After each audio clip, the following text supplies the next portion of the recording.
All right, it's 1:30, and I'm going to recall to order public meeting number 125.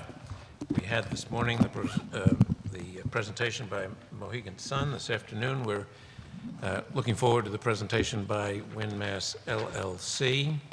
Mr. Zamba, do you want to make the appropriate introductions and lead us into this session? Yeah, thank you, Commissioners. I won't repeat my missive from this morning, but I will remind everyone that we are allocating a maximum of 2 hours for this presentation. It's expected that the presentation and questions will last approximately 90 minutes. And we very much thank the applicant team for showing up today to give us their presentation. We are joined by Bob DeSalvio, Senior Vice President from Wynn Development, Kerry Pike, Howard Stein Hudson, and Chris Gordon from the Dirigo Group. Mr. DeSalvio, if you want to take us from there. Great. Thank you, John, and good afternoon, Commissioners. Good afternoon. Good afternoon. Again, my name is Bob DeSalvio, Senior Vice President, Wynn Resorts Development, and as John mentioned, I'm joined by Chris and Kerry, who I'm going to say a few words about in a moment. They've done a terrific job putting together this comprehensive presentation today and deserve a lot of the credit for it, and I'll say a little bit about their backgrounds in a minute. Before I get to that, though, I want to talk a little bit in my overview about why, first of all, I think it was a great idea to schedule this today. I say that because since joining the company back in March, I've done quite a few community meetings, and I will tell you that transportation is usually the #1 topic on the meeting. So I think to schedule some time specifically for this topic, not only does it help us sort of put together all our thoughts on it, but I'm sure everyone who lives in the general region is very happy to hear about this because it seems to be right up their alley and something that they're concerned about. I'm also, before we get into the presentation, and I was thinking about where we were going to start with this, I remember doing an exhaustive market research project when I was working in another gaming jurisdiction. And the topic of the research was why customers select one casino over another. And we employed a very prominent researcher in New York City, Dr. Ned Kennan, who worked with us on trying to get behind the motivations of why somebody does pick one place over another. And certainly we learned a lot about casinos themselves, but I think probably one of the more shocking learnings from that research project was that the casino experience actually begins before a guest actually gets to the property. And they start thinking about where they're going. I know they get excited about the enjoyment of the trip. And when you think about Wynn Resorts and how heavily we focus on extraordinary guest service, making sure that our guests can get to and from the property and the resort in an efficient manner is almost as important as the experience itself. So that's why transportation is important to us and why we're happy to talk about it today. I want to start with a slide that shows where we are in relationship to the regional transportation infrastructure. As you can see, Everett is centrally located to all the major arteries. When we look at Route 93, we look at 99 and 16, access to 1, access to the Orange Line and public transportation, MBTA bus service right outside our front door. You can actually see very clearly from this that Everett is perfectly suited for a resort like Wynn in Everett. And we'll tell you a lot about how the mitigation that we're planning, which by the way is now about a $50 million private investment in mitigation. It's a substantial number, and it's a number that we've honed as we approach our FEIR filing. And just to make sure that even for the folks that are watching at home, that they understand that this is a $50 million private investment in transportation mitigation and improvements.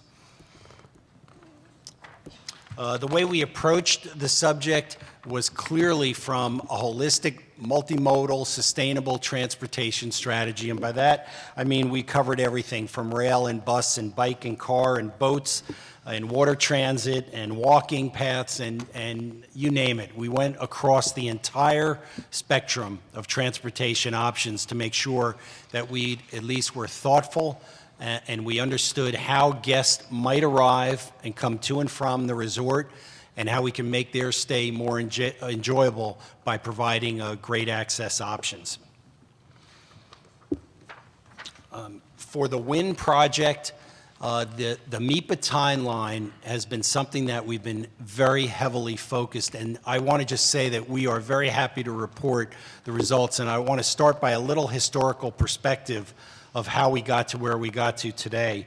When you look at this particular slide, our EENF, the Expanded Environmental Notification Form, that was filed over a year ago, back May 31st of 2013. We had the Secretary's certificate on the EENF, and the scope of the DEIR was issued last July, July 26, 2013. DEIR was filed on December 16th of 13. Secretary's certificate on the DEIR and scope of the FEIR issued February 21st.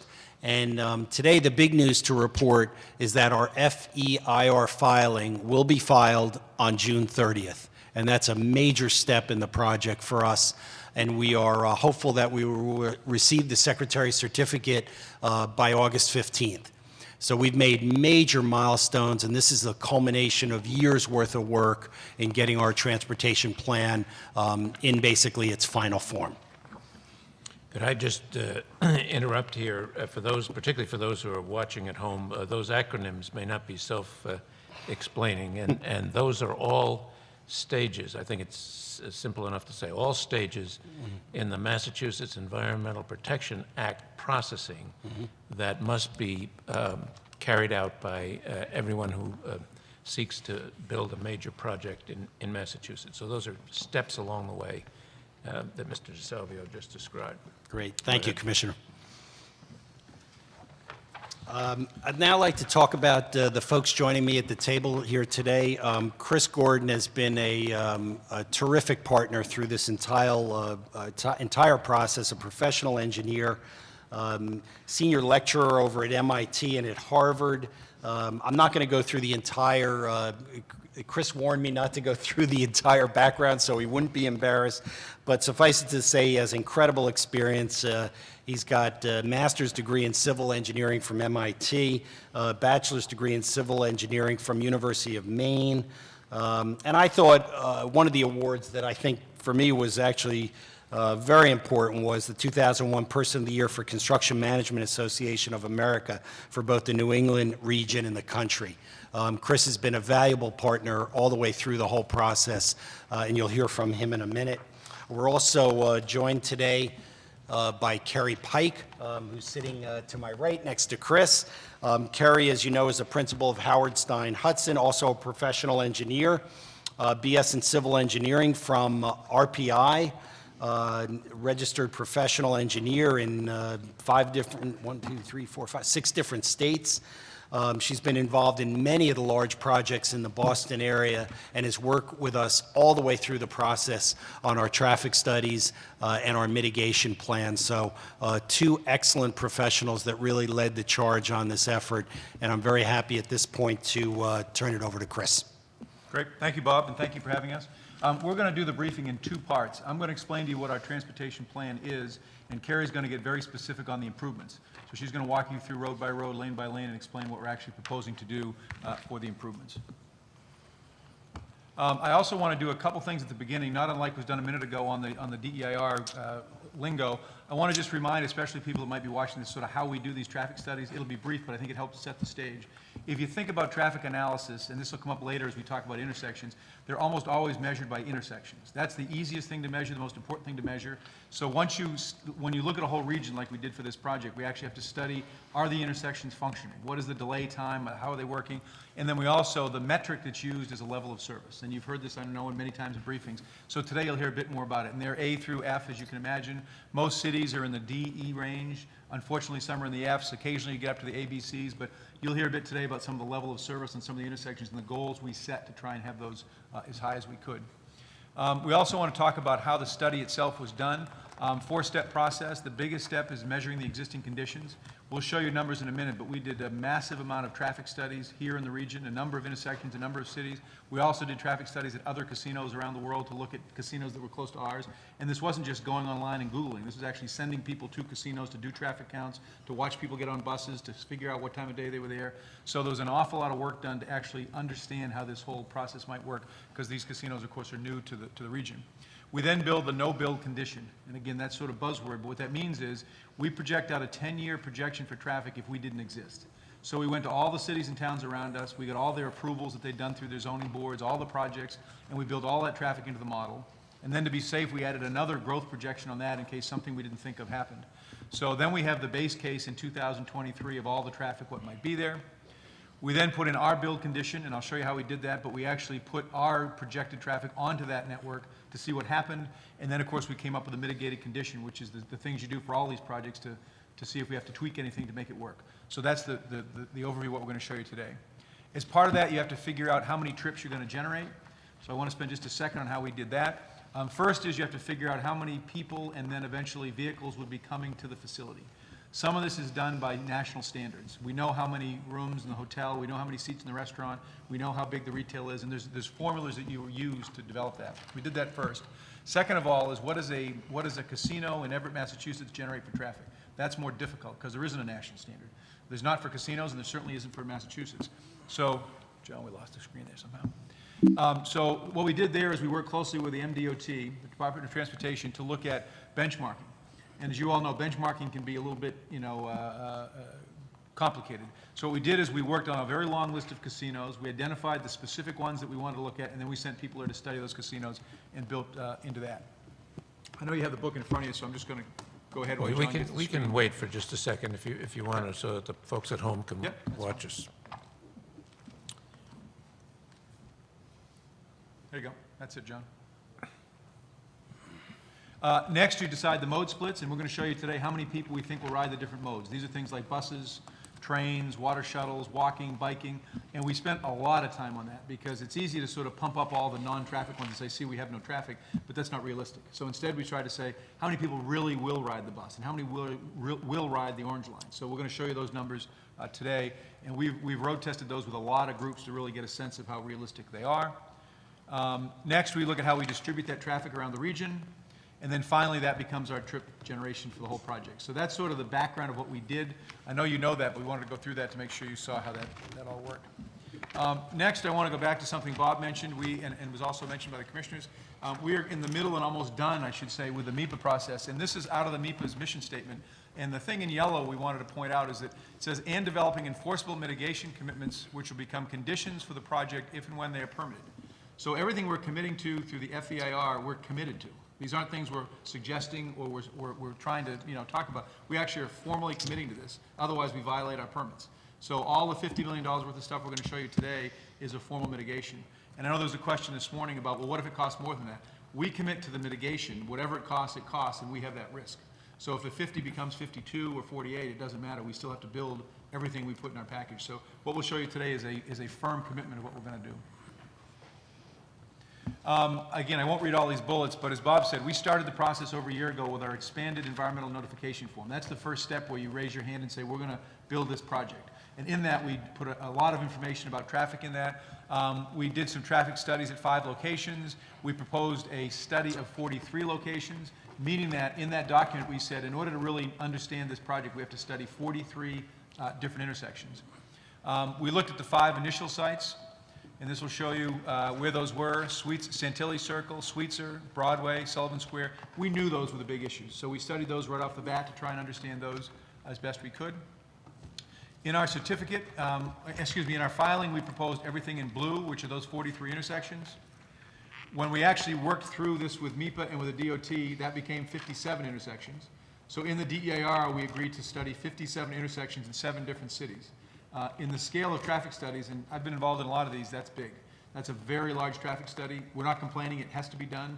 As Bob said, the last thing we want is to have a resort that isn't functioning. So we want to get to a highly functioning traffic system. So everything in yellow are all the intersections that Carrie and her team studied. The certificate came back, and again, it suggested 57 different locations. We studied the orange line, we studied the trip generations. An awful lot of work went into the DEIR, and if you remember, I think it's approximately 5,000 pages of data that we filed earlier in the year. Another point that I want to make, and this sounds like a technical detail, but it is important. In agreement with the DOT, us, as well as the other casinos, are using an artificial peak for the peak traffic. And again, I apologize for the level of detail, but we have a peak that's something like 9 or 10 o'clock at night where our traffic really peaks. The commuter roads around Everett peak at around 4:30 to 6 in the afternoon. They're very separate peaks and they don't overlap. A normal traffic study, you would study those peaks separately. What the DOT said is, we really don't, we're not completely comfortable that's what's going to happen. Will you overlap them? So we took our 9 o'clock at night peak, which is what's represented here, it's represented in the red out here, and we put it on top of the 4:30 peak to 6 peak around Everett. So we have a double peak, which is much higher than we think will ever exist, and that's fine. It's not a complaint at all, but it means that our numbers are very conservative. So we're studying a double peak at the 4:30 hour, and we're mitigating for that double peak, which means it should work really well because it's a pretty conservative number. Because our traffic at the 4:30 to 6 window is not as high as our later in the evening traffic. We then developed charts like this, and these are just examples, but this is an example of the percentages of our traffic and how it's getting to the site. And this drove a lot of our mitigation. And as you've seen from our different filings, I don't think anybody was surprised that a lot of our traffic goes through Sullivan Square. More than half our traffic goes through Sullivan Square. Something like 20% goes through Wellington Circle, and everything else is pretty well distributed. So as you look at places like Sullivan Square, Wellington, Santilli, Sweetser, we knew that's where we should focus, and that's what we've been able to do through the study. We also have our employees. None of our employees will be parking on site, so we've got all of them parked off-site, and we're going to show you some of that detail today. This helps in a lot of ways. It helps them because it's an easier commute, but it also pulls traffic off some of the more congested intersections. We've also are going to be staggering the work shifts. So our Friday peak, there'll be no shift changes in that 4:30 to 6 window, so employees won't be trying to get to work during that peak hour, which takes a lot of traffic out of that peak as well. So we spent a lot of time. Fortunately, Wynn typically has an excellent relationship with their employees, so they're able to do things that you can do with a very cooperative staff, like stagger work hours, ask them to park off-site, bus them in, a lot of stuff that we think will work very, very well around the casino. These are the mode shares, and I won't go through all this, but everything in pink is what we filed in the DEIR. And just to give you a couple of highlights, we assumed, for example, that 10% of the patrons and 20% of the employees would ride the orange line. We assumed that 10% of the employees would ride the local bus, water transportation, 3% each, et cetera, et cetera. And these were pretty aggressive. We filed this, and we got comments back saying, that's great, but this is such an exciting project, could you be more aggressive? And we spent a lot of time thinking about that because we didn't want to sort of sugarcoat it and say, sure, everybody's going to ride the bus, because we're not sure they would. So after a long, long discussion with a lot of people, including the DOT and others, we came up with some major changes for the FEIR. One is we're doubling the assumed ridership on the water shuttle. It's going up to 6% for the water shuttle, and I'll show you the plans on the water shuttle in a minute. We're not afraid of that. We think we can market the heck out of this. We think if you're in downtown Boston, you're on the waterfront, you're at the airport, you're going to enjoy getting on the water shuttle. I know there's some questions about, is it seasonal, is it cold? We've studied this extensively. These are going to be heated boats, covered boats. They're going to run 12 months out of the year. They're low wake, so they can make it in 15 minutes. And if you're, for example, if you're at the convention center and you can step out and get on a boat and in 15 minutes you're at the front door of the casino, we think that's very doable. We're excited about it. So we were able to double that number. We also have added a new line here called Premium Park and Ride, and I'll show you some details in a minute, but that's based on the Logan Express system, which means we'll park people remotely and they'll take a luxury Wynn bus into the casino. This isn't just for traffic. These are frankly people that may not come to Boston often. They may not want to drive through the city. They may not want to find the casino. So they're very welcome to park on the outskirts and bus in. Logan does this, and it's been highly successful. We've been meeting with Massport and working with them on coordinating, and we'll show you some of those details. These are the trip summaries, and again, you've got all this, so I won't go through it, but one of the things we think is important here is at the end of the DEIR, we got a lot of comments, and we got 100 comment letters, and they were very helpful. These were very specific questions from the DOT, the MBTA, the DCR, neighbors, abutters, all that sort of stuff. And we took them to heart. They said, can you try this? Can you try that? Can you do this? And because of a lot of those suggestions, our numbers in the FEIR are going down. So if you look at some of the peak hour numbers, the peak day numbers, for example, on a Friday, we're going from $1,700 an hour down to $1,400 an hour for cars. And we can prove how we did that. That's not just a sleight of hand. That's a very legitimate adjustment to the way we put the traffic in, and it's mainly through the mode splits. So we've tried hard to listen to everybody who said, gee, can you adjust that down? So again, the filing on June 30th will show less traffic in cars at all these intersections based on the comment letters. There's been a lot written and said about how much our traffic was going to add to the network. You've heard numbers of 70%, 80%, very much of myths. If you look at the easiest way to measure the traffic at the casino is the bridge right in front of it. The Everett Street Bridge is the best way to measure traffic because it's right there and people have to go over it. At the very, very peak, that traffic increases 17%. If you go over into areas like Rutherford Avenue and north of Sullivan Square, it's 7% increase. And this is in 2023. If you look at areas like Medford, Wellington Circle, Sweetser Circle, it's 2%. So when you've heard things like 70 and 80% traffic increase, we don't know where they came from, but we want to show you the numbers that it's actually dramatically less than that, and this can all be mitigated, and we're very comfortable with the mitigation.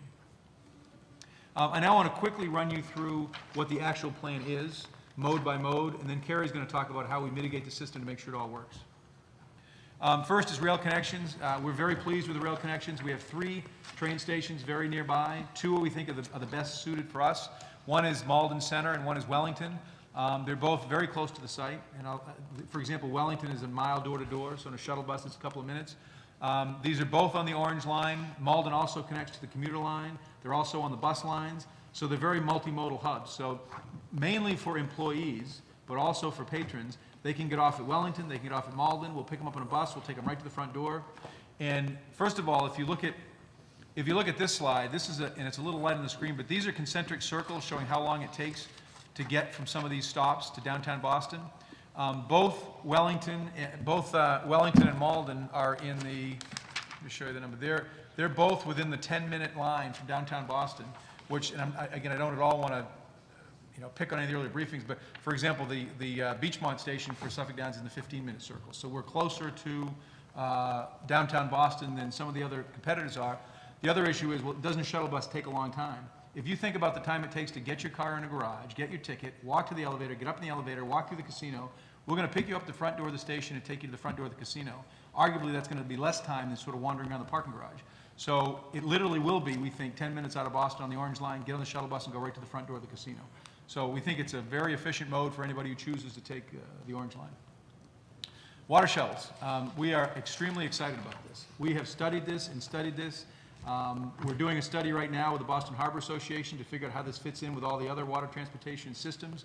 Our analysis, which we're quite excited about, shows that if we put a water dock at our facility, which we will, if we use a low-profile catamaran boat, we do that on purpose because in order to get the higher speed, you have to have low wake, low profile. Also, the bridge in front of our site, we do not want the drawbridge going up and down during rush hour because it'll stall traffic. This boat, which happens to be, we may or may not use exactly this boat, but this is an example. This is a prototype we had sketched up that actually is built in Massachusetts. This boat can get under that bridge at any time of day at high tide without raising the bridge. It can operate in a low wake mode, and it can get to downtown Boston in 15 minutes. You notice it's enclosed. It's a 49 passenger.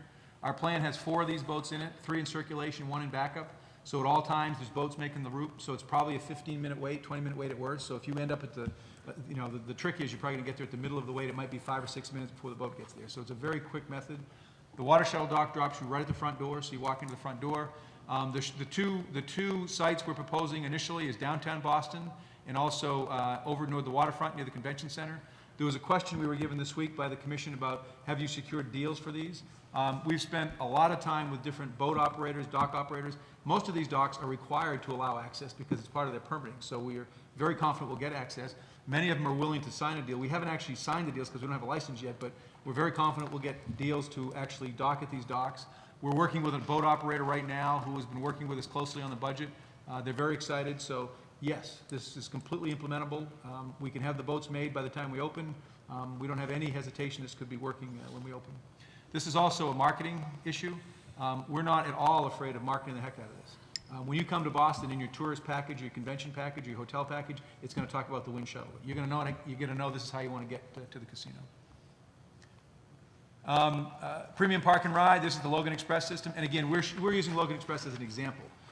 We're working well with Massport, but until we get a license, there's obviously no agreement in place. But the Logan Express, as you know, has 4 systems. They've got Braintree, Framingham, Woburn, and Peabody. At least 2 of those, if not 3, work well for our locations to pull people off the western end of our travel shed, which would be Braintree, Woburn, and Framingham. We've talked to them about actually using our own buses, but potentially using their parking lots. So we're looking at capacity and charge fees and that sort of stuff. If we did that, this is an example of, that's Woburn and that's Braintree. You would, let's say you're coming down from Vermont and you just don't want to deal with Boston. You park in Framingham or Woburn, you'd get out of your car, you get on our bus, and we take you right to the casino and vice versa. This is an example of Macau in China, where there's a Wynn facility. You see the Wynn logo on that bus. Almost everybody gets to that casino on a bus. So we know how to do this. This isn't a new idea we're sort of puzzled about. That's exactly, if you went to Macau now, it's very likely you'd end up on a luxury Wynn bus and you'd be taken to the casino on a bus. So we know how to do this, we're very comfortable with it, and we think it could work great in Massachusetts. We also like the MBTA buses, especially for employees. There is a tremendous amount of bus service in and around Sullivan Square, Everett, Malden, Medford. There's a lot of bus routes, and we won't walk you through them, but there's a very often regularly scheduled systems. The MBTA has a great service that goes by there. The existing bus stop is right at the front door of our site, so we assume as part of widening Broadway, we'll work with them to rebuild that, and they'll be able to stop right there. This is a public bus in Las Vegas. That's the Wynn in the background. Wynn has an excellent relationship with the transit operator out there. Again, they're used to doing this. Employees ride the bus, patrons ride the bus. So this isn't a mystery to us that a public bus might bring somebody to the facility. It's, again, something we're very comfortable with. Pedestrians and cyclists, this is a serious issue. This isn't just something we threw in to make folks happy. We're going to be building a harbor walk all the way around the perimeter of our site. And from your site tour, I think you've seen the waterfront here. That connects, that's sort of the missing link in 2 areas. There's a harbor walk along the river now that goes out through Gateway and further up the river. There's an extension over to Charlestown that goes around Boston. This is the missing link that will allow you to continue along the river for miles and miles. So we're going to build this. It's part of our budget. It's a public facility. So if somebody wants to walk their dog or just go out for a bike ride, they can do this. It's also connected back into Everett. So if somebody's coming to work and they want to walk, there's no reason you can't. It's also back to Wellington. If an employee wants to get on the T a half hour earlier, you can walk. It's about a mile door to door to walk over here through the park. It's not a bad exercise, so we'll see some employees that walk over from Wellington. So we think pedestrians and cyclists will absolutely get to work that way, and some people may come to the casino that way. Off-site and parking, to be very specific, we have 3 sites that we're very excited about. Malden Center is the first one. In our surrounding community agreement with Malden Center, with Malden, which is signed, and with Medford, which is signed, they both include what's called a transportation hub. And that means we're going to use it as a designated place where employees can go, patrons can go, and get direct access to the resort. So, for example, in Malden Center, we're working with them on designating parking spaces in several downtown parking garages where either employees or patrons would go and park. Also, they can get off the commuter rail there, get off the Orange Line there, and get on our bus, and we'll take you right to work or right to the gaming facility. So it's a direct shot down right to the facility. Wellington Station, same thing. We're working with 2 developers there that have significant excess parking in their garages. They're very anxious to lease us those spaces. So we would lease spaces in Wellington. Again, either employees or people getting off the Orange Line or patrons would get on our bus and go right to the site. We're also talking to several landowners in Everett here and are able to purchase several large pieces of property in that part of Everett. It's unclear if we need all 3, but we'll have the possibility of doing all 3.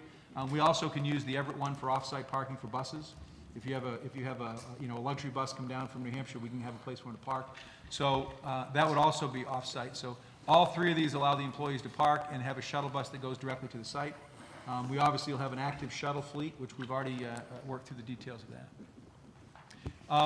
I'm going to turn this over to Carrie. She's going to walk you through the actual improvements. All the things I showed you, we've got very detailed numbers on if you want to see them. So we didn't go into all the rides per thing, but they're all here if you want to do it. Carrie's going to walk you through the improvement system. This is the $50 million worth of work we're going to do on the roadway network. And then, of course, anytime we're happy to answer any questions. Oh, yeah, slide that over for Carrie. Thank you. All right, good afternoon. Good afternoon. So now we come right down to the specifics. So this map on slide 37 shows the major locations of that $50 million commitment that Bob was talking about earlier. That's $50 million of Wynn's money that's going to be spent on transportation improvements. There are a few other locations. I just highlighted the large ones here, but we have some other smaller intersection improvements to do, things like changes to signal timing, some striping, signing kinds of things that aren't, these are kind of the big ticket items in that $50 million price tag. And these will all be completed before we open, so all of our mitigation will be in place. And so I'm going to take you through these one by one, but I'll just, do I have a pointer here? Here we go. Make sure I'm not pointing at myself. There we go.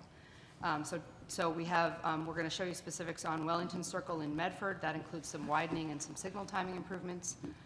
Santilli Circle, we actually have a change in what our mitigation, our proposed mitigation is at Santilli Circle, and I'll show you the detail of that. Similarly, Sweetser Circle, we were a little bit vague in the DEIR, and we now have some specifics to show you.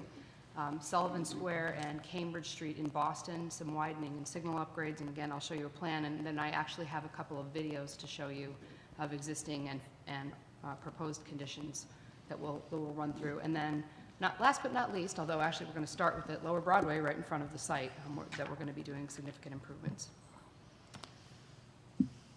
So just to kind of put this $50 million number in perspective, this is a little summary of some other recent large development projects that are, some of them are in construction now in various different stages. Station Landing is nearly complete, the one on the bottom of the list. In terms of development area, so Wynn is actually kind of on the low end in terms of actual building area, but we're the highest in the list in terms of contribution for transportation mitigation. Interestingly, the red numbers on the right that you see in public expenditure for Assembly Row and for North Point, those are public dollars primarily for transit improvements. So in Assembly Row's case, there was a commitment by the developer for an amount, and then there was an additional federal New Starts money that was so that that station, the new Assembly Square station, could be built, which is, I understand, opening later this year. And similarly in North Point, there is public money being committed for the relocation of Leechmere Station. And some other items in that list as well. But so you, again, just to sort of the range of amounts that different developers have committed as part of their mitigation, and this is all through the MEPA process that we've been talking about. So right into Lower Broadway. So to orient you, this is an overview slide, and we're gonna zoom in and go closer. But basically, so the blue highlights Lower Broadway, and then on the top, kind of left, is our site driveway. And so the river would be on the left side of the slide, and then as we proceed to the right, we would get up to Sweetser Circle, which would be off the slide to the right. So first, we'll start at the south end of Route 99 Lower Broadway, and this shows our mitigation plan at our front door. So again, Broadway is running across the slide, and we have the site driveway that you can see coming from the top and curving around. In this look, all along Lower Broadway, we are proposing to widen. So the pink lines are the existing curb lines. So for example, you can see right about where my pointer is the pink line coming from the north. So, and we're going to be widening significantly in that area to be able to make this grand entrance into the new resort. We're also going to be basically providing a landscaped median down the center of Lower Broadway. So that's an enhancement feature. There'll be a new traffic signal at our front door here, including, you can see the crosswalks across for pedestrian access. As Chris mentioned, there are MBTA bus stops today, right about in this location and also in this location, and we presume we would rebuild those and provide shelters, et cetera, so that employees and patrons could come to the site via MBTA bus, should they desire to do that. Currently, Lower Broadway has bike lanes, and those are included. You probably can't see them in the close-up, but we have a bike lane in each direction along Lower Broadway to make those connections, which then would allow folks to be able to connect into the river system that Chris was talking about earlier on their bicycle or by walking. There's an existing signal today at Alfred and Dexter that will also get upgraded as part of the project. And you can see we've got, so couple left turn lanes turning in, got a new left turn bay here. One of the problems with the way Lower Broadway operates today is there aren't any left turn lanes. And so as you, you know, you can be in the left lane and kind of get stuck behind someone who's waiting to turn left into one of the side streets or a driveway. So this provides a new left turn lane into Mystic Street, or you can kind of make the U-turn and go into Bow Street if you want to do that as well. We have a new right turn lane coming from the north going into the site, 2 lanes coming out to go left to go north, and 2 lanes going south coming out of the site driveway. So this is our preferred access plan, I should mention. So there are some land deals that have to happen. Some of them have already taken place, and we have agreements, and I don't know all the details of those, so if you have questions about that, I'm going to defer to Chris and Bob, but The only comment there is we do have the ability to acquire, we do have the ability to acquire all of the property we need for widening Broadway. Right. Either through us or through the city, those deals have already been worked out. So, but to, we do, you can kind of see it right here, we do need, I think it's maybe a few acres of land from the MBTA's Everett Yards in this corner, and we're still working ongoing discussions with the MBTA in that negotiation. So with that, I want to show you, we have an alternate plan. This is our preferred plan for the access to the site, but if we, for some reason, can't make that deal happen, we have an alternate plan that the project could still go forward. So in the previous slide that I showed you, the access driveway was about right here where that, where my pointer is kind of curving just across from Mystic Street. And so basically, if we aren't able to get that land deal done, we would reuse Horizon Way, as there is a driveway to the property today. I think you probably went through there on your site visit. So we would reuse that access, and we would still need to maintain then the access to the MBTA's property from that. Here's the garage and the roadway curving around to go to the front door of the resort. Similarly, we still have all the other kinds of improvements that we're proposing on Lower Broadway, the widenings, the new traffic signal at our front door, the upgraded traffic signal at Alfred and Dexter, and the landscaped median down the center of Broadway, bike lanes, new sidewalks, the bus stops. So we have a backup plan for the site entrance if we aren't able to get everything that we need. But we feel pretty confident that we can, as Chris said. So moving north on Broadway, just to continue with the widening, so you can see this is on the left side, again, Broadway going across, is the extension of the right turn lane that goes into the site. You can see, again, the landscape median that continues, that'll allow opportunities for plantings in the center of the roadway, which will enhance the visual character of the area. And then as we continue north, on the rightmost side of this slide is the intersection of Beecham Street, which is currently signalized. We would upgrade that signal. We're proposing a secondary access into the site. That would be for service vehicles and also for our employee shuttles across from Beecham Street. So new signal here, and you can see, and when we go to the next slide in a minute, we've got a new left turn lane in here, and I'm going to skip up to the next slide so we can see the other side of Beecham and the driveway. So now we have left turn lanes in both directions on Broadway. So again, that gets those folks that are turning out of the way of the through-moving vehicles. It also allows us to provide them with a protected left turn phase, so they'll get a green arrow to be able to more safely make their turning movements. New crosswalks, again, the signal here would be upgraded. All the new signals along this corridor would have all the state-of-the-art technology, including things like the countdown pedestrian signals that you see. I know they have them around here in a lot, most of the crosswalks. So you know how much time you have to cross the crosswalk, because you still are having to cross a number of lanes of traffic. So you know how long you have to run, or, oh, I can't make it, maybe I'm going to wait.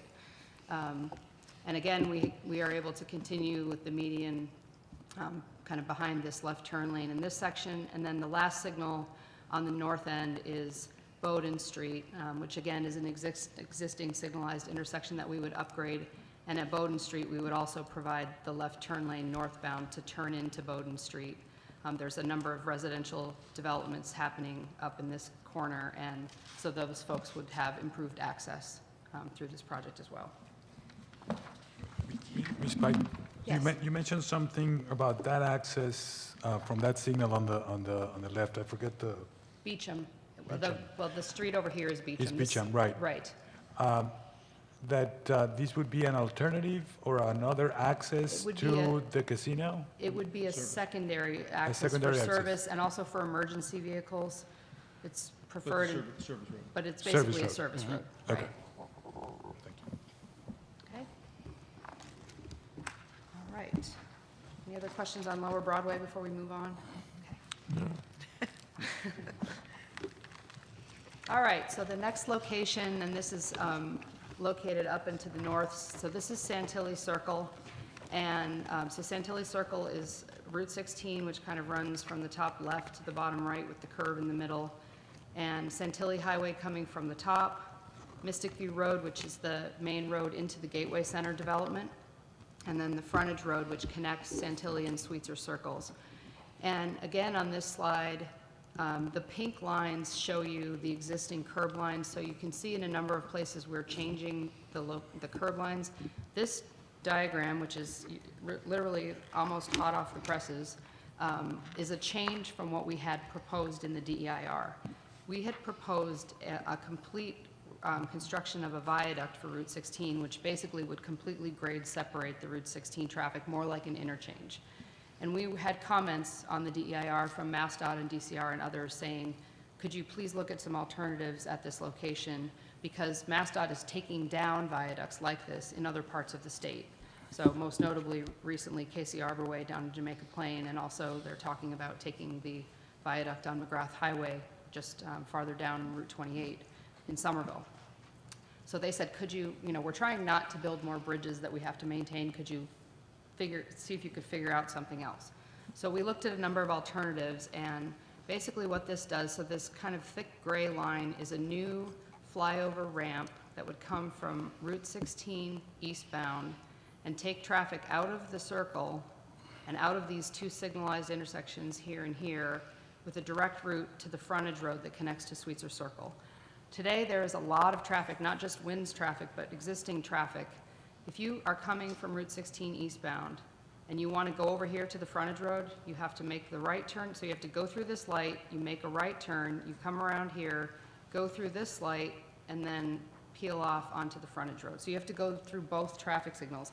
And that's on the order of like 1,500 cars in peak hours that do that. It's one of the major movements, aside of the through movements on Route 16. So when we started to look at what could we do that would make things better here and help in general, we're still building a structure, but it's a much smaller structure, basically one lane plus, kind of shoulder so that you have emergency access wide to be able to connect. So in order to do that, we have some reconfiguration we have to do, which is why you see some change to the island here, a little bit of a change to the island in the middle here, and changes to kind of the area over here. Then in addition to that, we're proposing to widen out over on the frontage road side to allow 2 lanes to come out here, and also to have 3 lanes through the circle in this section. A lot of times now what happens is folks can't get out of the frontage road.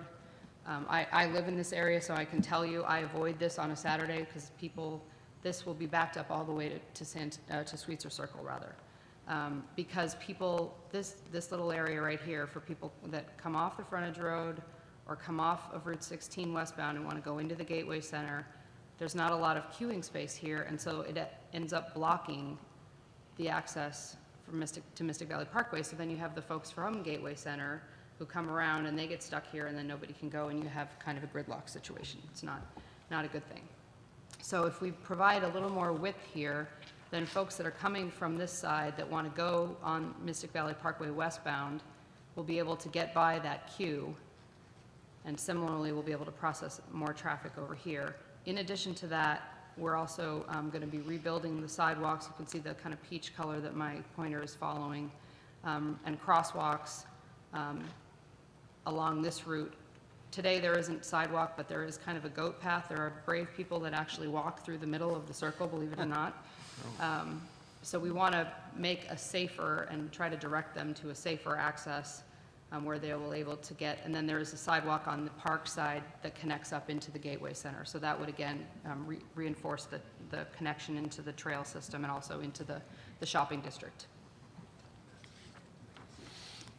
Yes, thank you, John.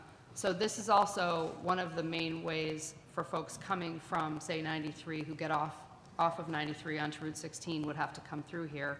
So this also does benefit us. We will be adding traffic that would have to do that roundabout kind of method of getting to the casino by going through both traffic signals and over to Sweetser and then south on Route 99. Instead, they would be able to just use this direct ramp, but it also is a benefit to the folks that live in Everett and Malden, who today, like I said, I know I do this all the time, that you have to go around, and then Sweetser is one of the major access points as a connection for Main Street and Broadway into Everett and further north into Malden. So that's kind of the overview of Santilli, and because we take that large slug of traffic out of both signals, then we can retime them and allow them to work more efficiently as well. All right, so now we'll move east, and so I was just talking about the connection. So we were just at Santilli, which would be off to the left of the slide, and this is our proposal for Sweetser Circle. And basically, this reuses the footprint of the existing rotary, but what we're doing is kind of restriping it as what we call a modern two-lane roundabout. And we've highlighted kind of the changes in this blue color of lanes that, well, I confess there's not really a lot of striping out here now, so it's kind of a free-for-all in who can go where. So this is proposing to try to give people more direction through signing and pavement markings, but also things, so I said this movement coming from the frontage road is very heavy. And then you add to that this off-ramp from Route 16 westbound. And so this would basically allow a slip lane to go right south on Route 99, which is, again, one of the directions to head down to the casino. You have a similar lane that would, it's not an addition, we don't have to construct anything new. It's a reuse of the existing curb-to-curb width. To provide this slip lane, so if you're coming north on Route 99 Lower Broadway, then you can go directly to Route 16, and then more direction kind of in the center with 2 lanes. Today, again, the width is here on Broadway coming from Everett to provide 2 lanes, and you have the occasional person that will sneak around and go up Main Street, similarly on Main Street, but this is formalizing that and actually directing people, giving them more direction on which lane to be in. So if you're coming on Main Street and you want to go south on to Broadway, you want to probably be in the left lane, because this lane is intended to kind of allow people to scoot around and go off to Frontage Road and over to Gateway Center or points west. And we have analysis that shows this will work much, much better than the current situation that's out there. Like I said, it's a little bit of a free-for-all, so. Pick up the right thing here. All right, so now we're going to move back west on Route 16 to Wellington Circle. So we were just off, we would have been off to the right side of this slide. So Route 16 is running across, and Route 28, the Fellsway, is running north and south here, and you have a mass of 3 traffic signals. We have a traffic signal that kind of controls this whole situation. We have a traffic signal that controls the western intersection, and then you have a traffic signal up here that controls this intersection from the north. And the proposal here is basically we would widen in a few places, and those places are shown in blue. And again, we're showing the existing curb line in pink, so but we tried to highlight for you where the widening would take place. And in some cases, so for example, on the Fellsway northbound, we're proposing to widen so that we can provide, today there's a left turn lane, and then the second lane from the left is a shared left and through. This would allow us to provide 2 left turn lanes and still maintain the number of through lanes, which doesn't necessarily benefit Wynn's traffic, but it helps the overall operation of this group of signals that all kind of work together. And then we have some widening on the southern side of Route 16, kind of in the middle, that again allows more traffic to be able to process through going eastbound, and similarly on the westbound direction. And again, with the combination of those widenings plus changes to the traffic signal timing means we can make Wellington work a little better as well. And then understand there will be a larger study to come of Wellington Circle. Say again? Are we there? Yeah, okay. So now before we go to the next slide, John's going to switch us out. We're going to talk about Sullivan Square in Boston. And I have a little video, a couple little videos to show you. First, we're going to show you the existing conditions, and this is a little bit long, so the first one is, it's about 2 minutes. I wasn't going to show the whole thing, but you can kind of get a sense. So, John, can you pause it for a minute? Is that possible? Thank you. John can do anything, right. So just to kind of orient you, and it's going to zoom in and out and kind of change views a little bit, but I want to orient you a little bit. So here's the rotary of Sullivan Square. The Sullivan Square T station and the parking, and its parking lot are over here. And you have, so this is Rutherford Avenue and the tunnel that goes, underpass that goes underneath Sullivan Square. And then you have Main Street and Moffa Way that connect heading up towards Somerville. Over here is Charlestown proper. The Schraff Center is the building right here.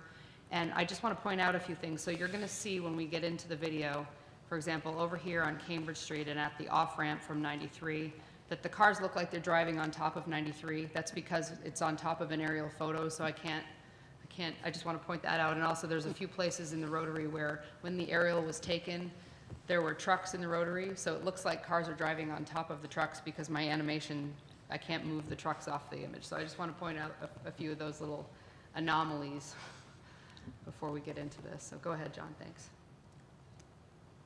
So like I said, it's going to zoom in here in a minute. Obviously, the casino's to the top of the page. Yes, thank you.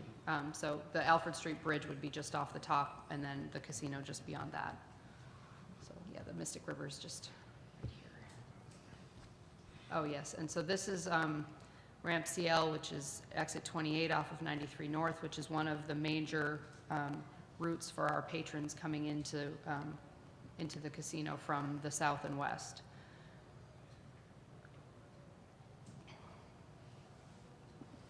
I'm sorry, tell me what time of day again this is? This is, thank you, I'm glad you asked that because I didn't tell you. So this is intended to be Friday, our Friday rush hour, so 4:30 to 5:30 is what the traffic volumes are. And that's the existing condition. Right, this as is it the is existing today. condition. And you do see this, this ramp frequently backs up, and as does Cambridge Street from the west, which, so now we're moving more toward the circle. Here's the intersection of Moffa Way, Cambridge Street, and Alfred Street.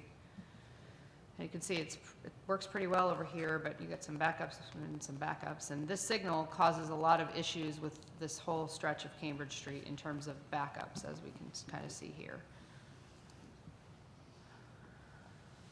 I think maybe it'll do one more zoom out for us, and then we'll say enough of that and move on to show you what we're proposing to do to fix it.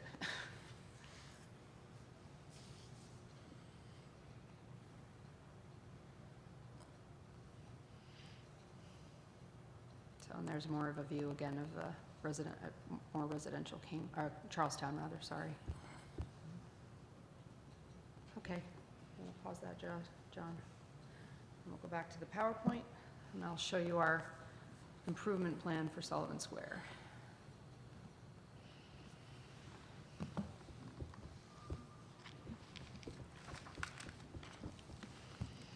All right. So to orient you again, so here's Cambridge Street, kind of running from the bottom left into the kind of middle of the right side there. The ramp that we saw from 93 North is just down here on the bottom left. Here's the parking at Sullivan Square Station, which is underneath I-93 over here on the left side. You have Moffa Way, which comes from Somerville, and then this is the western side of the Sullivan Square Rotary.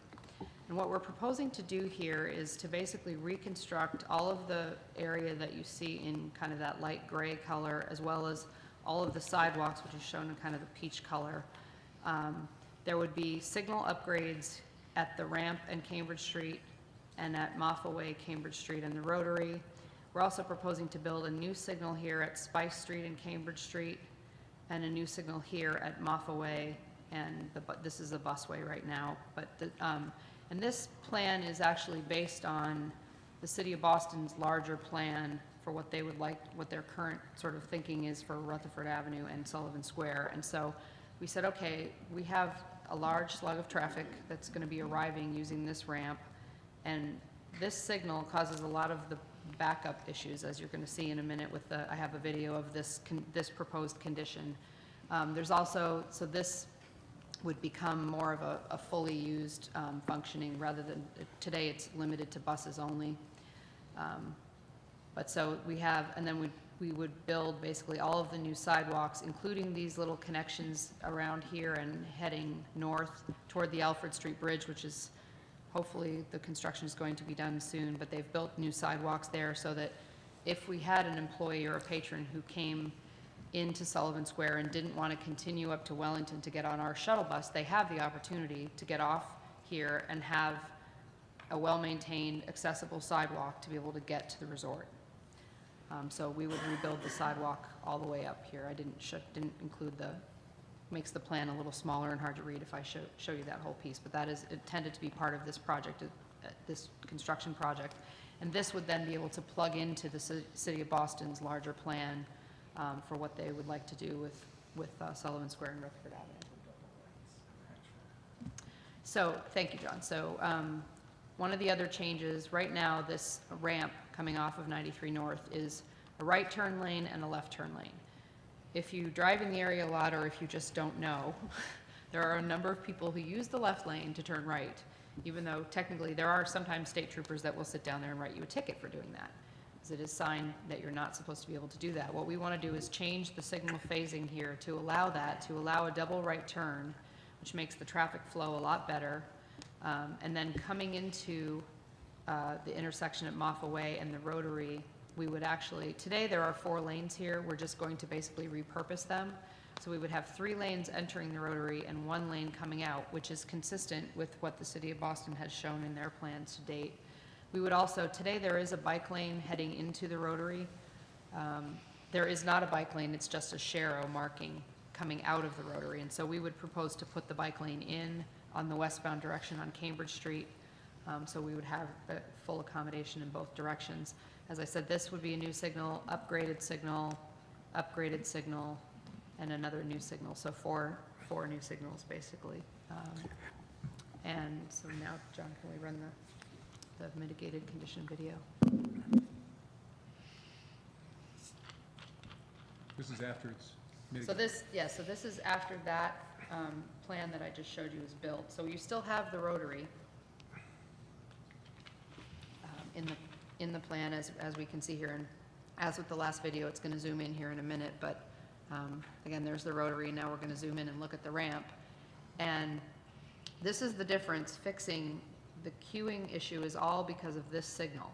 Because this gets backed up, and then people can't come through on Cambridge Street. They can't come off the ramp. And so you'll see here we have some queues, but by retiming this, upgrading the equipment, we're able to allow traffic to flow much more smoothly and to process more efficiently. I think maybe it's going to do one more zoom out for us before we...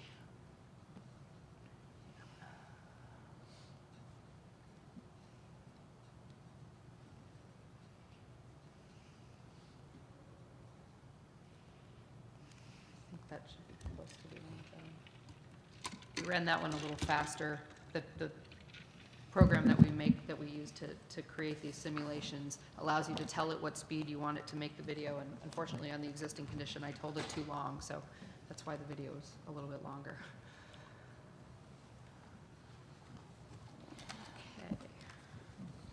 Okay. Can I ask a clarifying question? Sure. Maybe in the so an improvement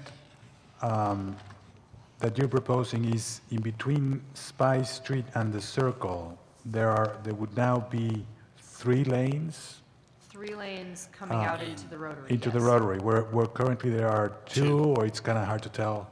There are currently 2. There are currently I think 2. the striping's kind of faded after winter we had. Right, right. Yeah. But that allows for the queuing to move up, and then the signal in the back That's works. part of it, right. So you have 3 lanes to process that traffic instead of just 2. Absolutely.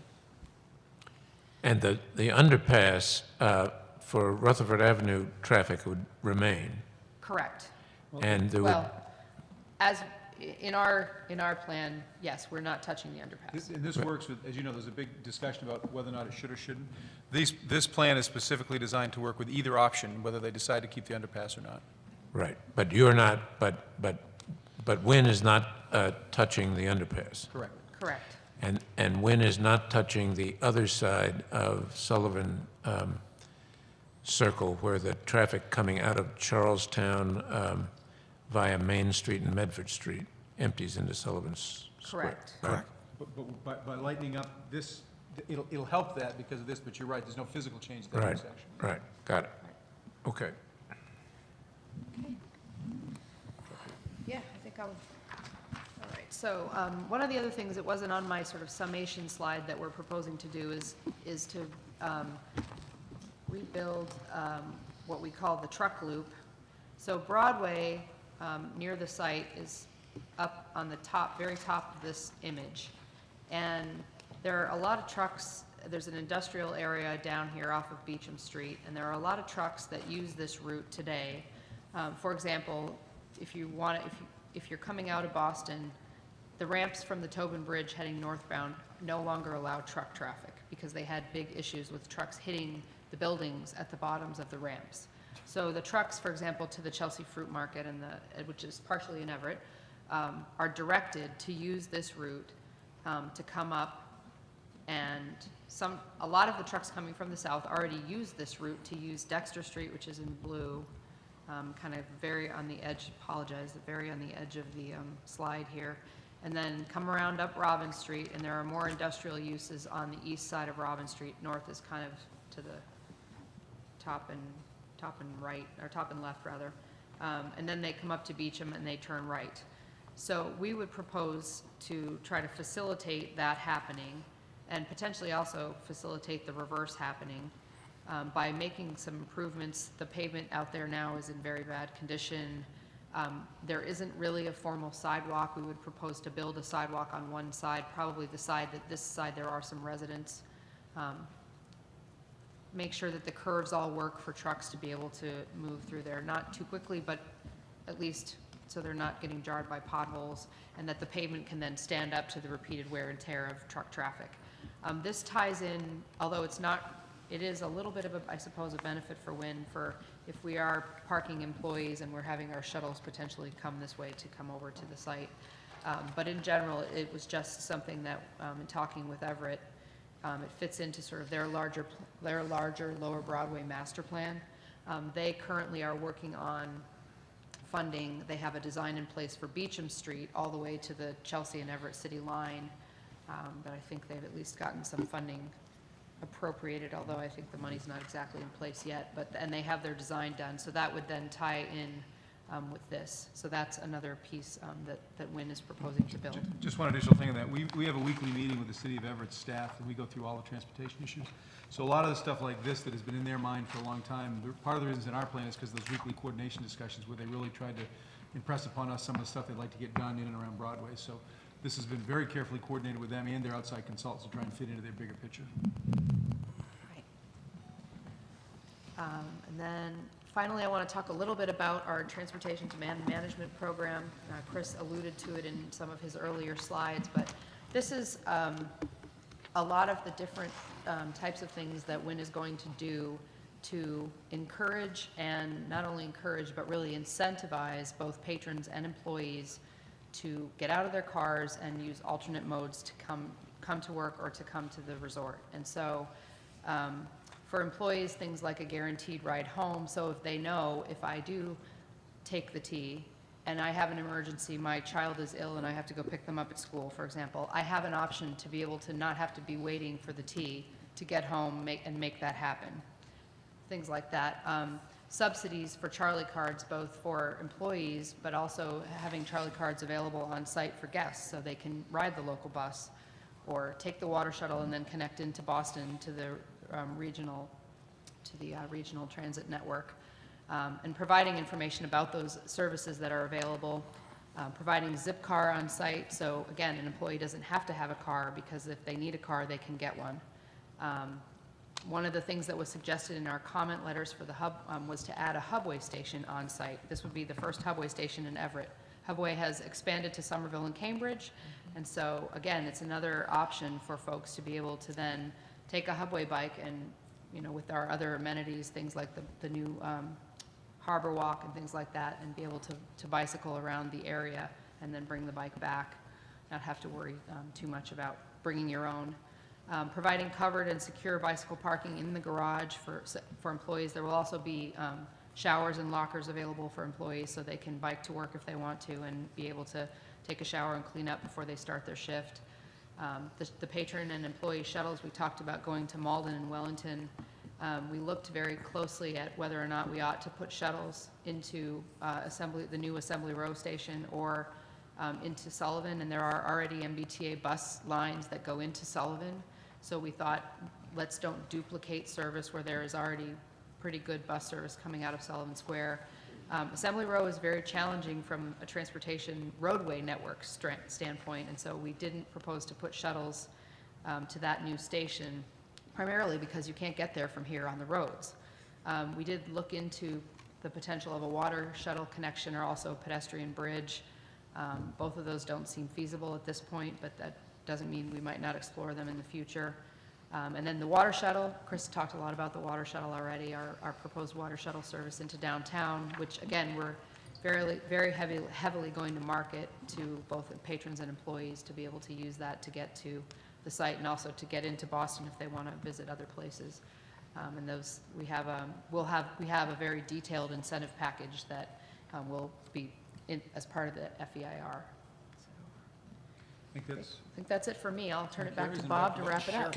Could I just ask one question? Sure. Did you say that a water shuttle running back and forth between the site and Assembly Square does not seem feasible? Well, Chris, you want to go ahead? We have studied that because a lot of people, you can see it. I mean, if you're on the site, you can see the station. Right. And it didn't, we may still do it someday as a first step. I mean, the long-term, in our mind, the long-term solution is all the cities should get together and put a footbridge over. I mean, it makes much more sense. The water shuttle, by the time you get out of the station, you walk around the track, you get on the boat leaves, comes out, it's not as quick as you'd think. So our early look at that was, it wasn't going to have a lot of ridership and it really wasn't as efficient as people thought. So we didn't put it in the proposal.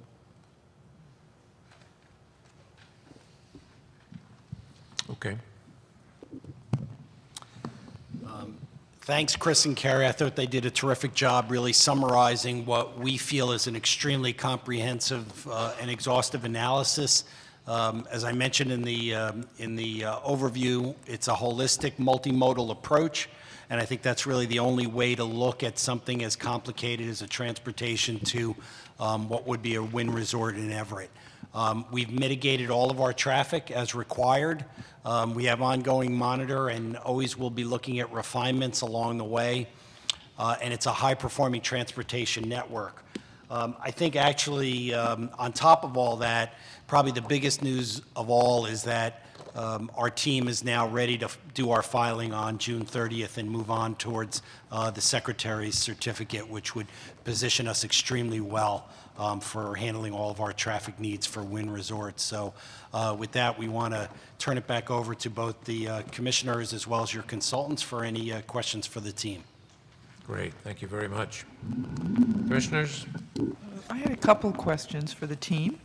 Scheduling, first of all, completing permits and an opening. I know your original estimates were 33 to 36 months. With these additional mitigation plans that we saw today, does that change anything for permitting or? No changes to the schedule. Still the original 33 to 36. We've got the environmental work to do at the front end. As far as the actual date, of course, that is contingent upon potential award of the license. So that has a tendency, obviously, to float along with that date. But no change at all. Okay. And again, as we mentioned earlier, these improvements will be done prior to opening.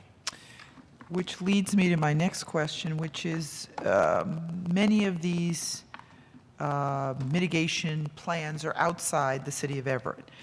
How are you doing with those discussions with those cities and towns, also with DOT? You want to take it? Sure. I would say, well, as you may know, the MIPA process gets you through that process. Then you have to go back and get individual permits for each roadway. So we've already started working on those discussions. We've estimated there's about 19 permits to actually build all this stuff. So we've started detailed discussions with DCR, DOT, MBTA. Everett, Medford, Malden, Boston, all those different areas, and I think we're in good shape. What we'll have to do now is, once we get through the MIPA process and as we get a license, we'll obviously file for our final permits for each one of those. We're in good shape on any land that we need. We've secured deals up and down Broadway for that. The DOT meetings continue to go well, DCR continues to go well, so I think, and I don't want to be presumptuous, but I think we're in pretty good shape for implementation. And you mentioned early on that all of these mitigations, so everything we saw today, your plan would be to have all those improvements done before opening? Yes. The critical, as you look at that, the critical path is Santilli. That's the most work, and we're very confident Santilli can get done. I don't want to get into too much detail unless you want to, but we've looked at things like, how to actually put that viaduct up. We looked at precast, we looked at a bunch of stuff, and we're very confident we can get that built before, and that's the longest one. We can certainly get that built before we open.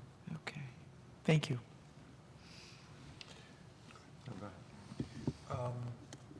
Can we go back to slide 25, please?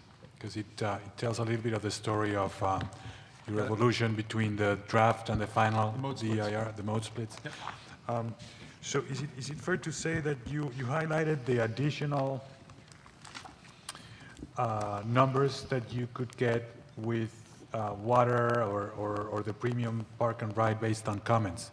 But that also then allowed you to minimize or reduce, not minimize, reduce some of the numbers when it came to actual cars driving There's into... two reductions. The overall traffic was reduced because of the way we've been looking at how to actually get people to the site, but also the mode splits of multi-passenger vehicles has allowed us to reduce the single-passenger vehicles. So yes, the single-passenger vehicles are down. All right. So if you look at that chart, John, can you go back to 25? Oh, here it is. If you look at that on where it says, the first section where it says subtotal, we were at 77% of our patrons in cars. We're now at 71%. Employees were at 44, they're now down to 41%. So yes, those have gone down accordingly. And the single passenger vehicles are mostly employees, or you also assume that in patrons? I would say it's more, well, I'm thinking numbers versus percentage. It is more patrons because for example, employees will be more likely to be on the employee shuttle, the MBTA bus, that sort of stuff, where patrons are more likely going to be the water shuttle, remote park and ride. So when you do all those numbers, there's a bit more patrons in cars than there are in employees.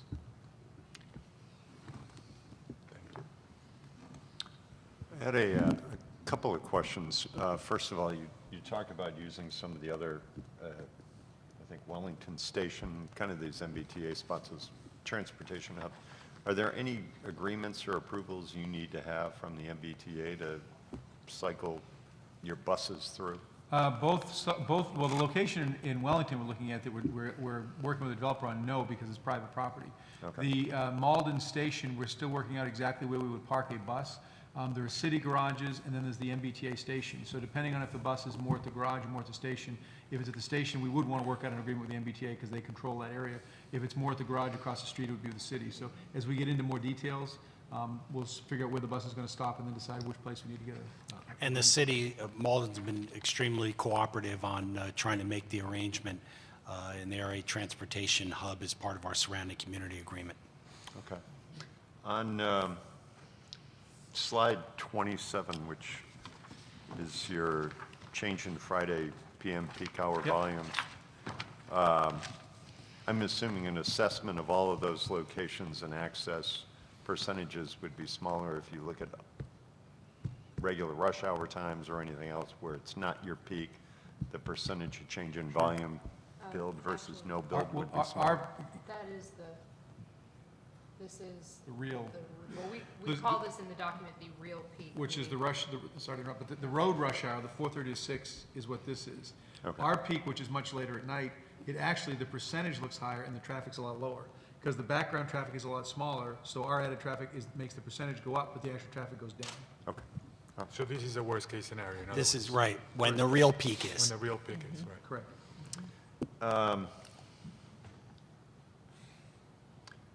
I had a question, as it relates to Sullivan Square, and you show that, just make sure I get the number right. you're expecting 63% of your patrons to come up Broadway through Sullivan Square, and 73% are going to exit that way.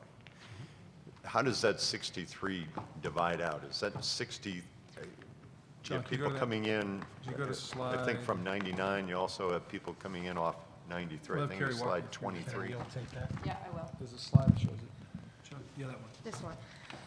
So you're referring to the numbers right here? Yeah, how does this, I mean, you talked about the improvements on Sullivan Square, I think from the standpoint of easing access off of 93. Right. But I'm assuming you're still expecting traffic to come in from Well, so. my Western Mass I- ignorance from the- 99, Yes, I the guess. number, so the numbers should be down here, if we're looking at, say, the 63%, which is the entering traffic. That number at the point of the bridge is the combination of traffic that's on Rutherford Avenue. So that's potentially traffic that's coming from Charlestown or from other points sort of in general in Boston that might have come over the North Washington Street Bridge. They know their way around. And the traffic that's coming off 93 North, which is a combination of the traffic coming from the west on I-90 to 93 North and also coming up from the south eventually to 93 North. And this little bit of traffic we have over here on Washington Street in Somerville, which becomes Cambridge Street. So all of that, and, sorry, wait, I forgot, I've got lots of ands here. We've got a little bit of traffic coming through Broadway in Somerville, that's 1%. And we've got a little bit of traffic that is coming from 93 South that doesn't get off at Route 16 to come over. So that's where we get that 63%. We really wanted to say that all of the traffic from the north is going to get off on Route 16.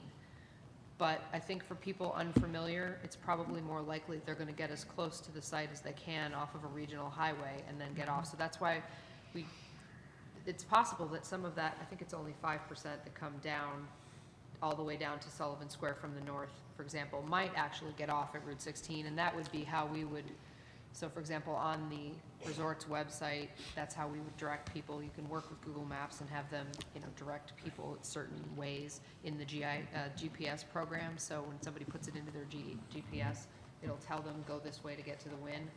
But we still, in trying to be conservative and really understand, because as Bob said, we want to make sure our front door has to work, or people will come once and they won't come again if the transportation doesn't work. They'll say, oh, that was too hard to get to, I'm going to go somewhere else. So, so that 63% is a combination of all of those different directions coming into Sullivan Square, the largest of which is the percentage from 93. Okay. And Commissioner McHugh alluded to it, you have no plans to do any mitigation, well, make any changes or improvements on the east side of Sullivan Square, even though it looks like because you're now creating 3 lanes entering that circle, you're kind of pumping more traffic in. And I saw a quick glimpse, even though it's not your traffic, because your traffic's going to go through the underpass, but there's still traffic backing up on that, people getting off to go into Sullivan Circle, Sullivan Square. You're right And- that there are backups that exist on those roads today coming out of Charlestown. We are And, adding to them. Go ahead. Just in light of what Ombudsman Ziemba said earlier, part of this relates to some of the discussions, ongoing discussions we're having with Boston, and may not be exactly appropriate for today's discussion. All right, thank you.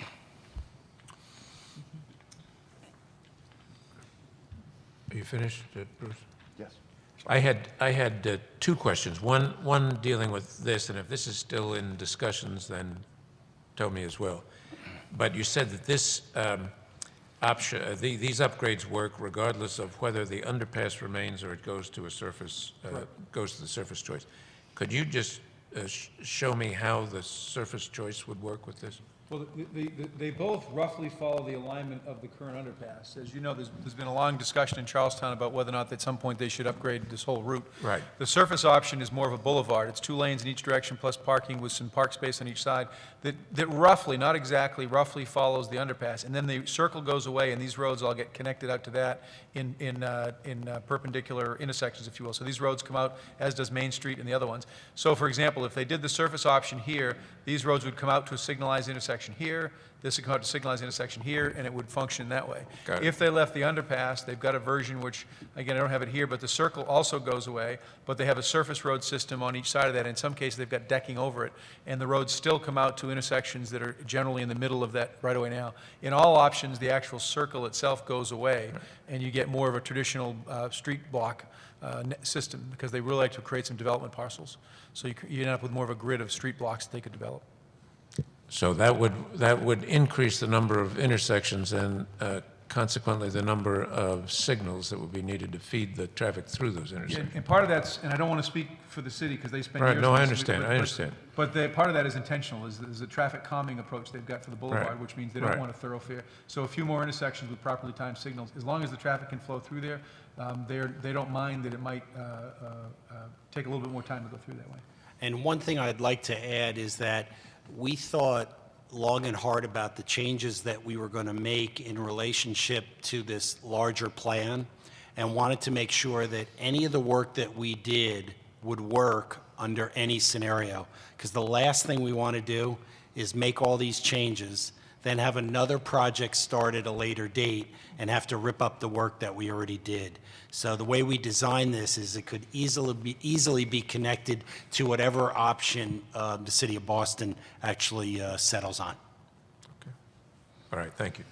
The other question I had was in relation to slide 25. Okay? It's the mode splits. Which is that one, yeah. And that shows tour buses account for 10% of the patrons. If my memory serves me, and it increasingly doesn't, I thought that the application, the RFA2 application, said that you are not going to rely on any tour buses. So I wondered if that was a change in the business model. It's not necessarily a change in the business model, but if you talk about a 10% range, and if our visitor counts were roughly 7.5 to 8 million people, that would tell you 750,000 people or so over the course of the year. We do feel like there are good opportunities for us to be able to get people out of their cars and into motor coaches, and are already starting to talk to various operators about running some service to the property. So it's something that we thought about a lot after getting a lot of the comments back on the DEIR process. And as a matter of fact, if you move back to the entry slide, where we had the road entry slide, I don't The remember. preferred entry, John, it's on the Broadway, it's on the first Broadway slide. Let me borrow To your pointer for to the a question about second. the application, we'll go back and check that, but it was in the DEIR at 10%, but I'm not sure about the application, we'll check that. If you notice up here, this is a new feature, and in order to accommodate for that, we allow a motor coach to come in, do a drop-off. In our final set of plans, there's a motor coach arrival entrance, and then they're able to turn and get out of the property this way. So we did make an accommodation for that, if in fact that plan was successful. Okay, and motor coaches are the same as tour buses here? Yes, they are. Yeah. Okay. All right, thank you. Do you use that same area for your employee bus shuttle? No. drop-off? In the back of house area, there's another drop-off, which is off this page, but we have another bus, a covered bus drop-off for employee shuttles in the back. And so when you think of tour buses or motor coach, you have the MBTA stops out front, we have the employees as a separate, we have the one that I just showed you, and then an overnight tour bus could actually go in and around the Porte Cochere. So there's really 4 different locations where you could move people in and around the property in some sort of a tour bus or a more traditional motor coach. Thank you. All right, any other questions, Commissioners? Mr. Moore, do you have some questions? Yeah, Mr. Rick Moore, one of our consultants, and Jason Sobel, our other consultant. Gentlemen, how you doing? Fine, thanks. On the mode split, you increased the boat traffic from 3 to 6%. Can you please speak into the mic? I'm sorry. On the mode share, the water transportation increased from 3 to 6%. It seems like you're basing that on a marketing plan. Is there any other basis for that increase? We actually have worked over the last month or so developing that marketing plan, which will be part of our submission. And we think there's a great opportunity to hook up with the larger water network in the Boston area. We think it's unique and different transportation method. We plan on using potentially incentive systems to get people on it, and think that it really will be a unique way to provide transportation to the property. So yes, in order to have a new service like that, marketing is the key. So we've spent quite a bit of time working on the marketing plan for that service. And But can no I add to other that, too? data from elsewhere? So, and part of the basis, when we thought, okay, are we physically actually going to be able to find enough people in downtown Boston? Because the intent is not that people are going to drive into Boston Park somewhere and get on the water shuttle. We want the market that's already there. And as part of the marketing study that was done for Wynn, there was also information about the tourism industry in Boston. And so Chris and Bob both talked about, the marketing strategy with hotels and tour packages and things like that, to be able to tell people this service is here. You can come to the Wynn and you don't even have to worry, you don't even have to get a cab. So that was part of the thought process too, and we ran through all of those numbers, looking at the market study for not just the 7.5 million patrons per year, but also the tourist industry in Boston. So instead of the tourists taking a car, they'll take a boat? Yes, That's the goal. that's the goal. Talking a bit about the front door and the alternative access if you don't get the MBTA, I presume if you don't get the MBTA land there, you also don't get the service road. So that means everything comes through the one entrance. Are you comfortable that's a good long-term solution? Yeah, I mean, we like the preferred better, but we've run all the capacity issues so that the service trucks can come in the front entrance. First of all, we control when they come and go, so we can certainly control delivery times. The shuttle buses work that way. So the alternate main entrance, what is up on the screen here now, we think certainly works. For example, the service road would continue straight and go up behind the property. MBTA entrance would be here. The parking garage would be here. This would be a stop condition. So yes, we think it could handle all traffic. Just by way of background on that, the last property that I was at, we had to bring in those larger vehicles right in through what was the main entrance. And clearly, if somebody wants to do business with the resort, we can very much control when they come to and from the property. And we did a lot of that work between 2 and 3 in the morning to 6, 7, 8 o'clock in the morning, when there was very, very little guest visitation. So you can get that traffic in and out of the building very quickly when there's no other guest present. Santilli Circle, it's an interesting change from the original plan.